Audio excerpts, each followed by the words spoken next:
ఎన్నికల కమిషన్ ఎవరు గెలవాలో ఎవరు ఓడాలో అని డిసైడ్ చేసుకున్నప్పుడు మామూలు మనుషులు ఏం చేయగలరు?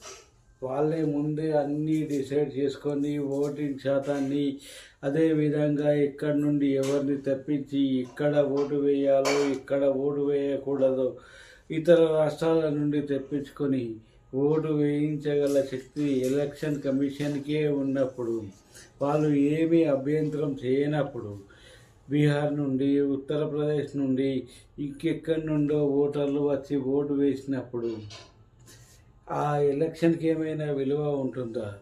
ఎలక్షన్ కమిషన్కు ఏమైనా విలువ ఉంటుందా? ఏ విలువ లేనటువంటి ఎలక్షన్ కమిషన్ మన హోంమంత్రి గారైనటువంటి అమిత్ షా గారి కాళ్ళు మొక్కి ఆశీర్వాదం తీసుకున్నారంటేనే నువ్వు చెప్పినట్టుగా నేను విన్నాను, నువ్వు చెప్పినట్టుగానే నేను గెలిపించాను, అందుకే కాళ్ళు మొక్కుతున్నాను అని అన్నట్లే కదా ఫ్రెండ్స్.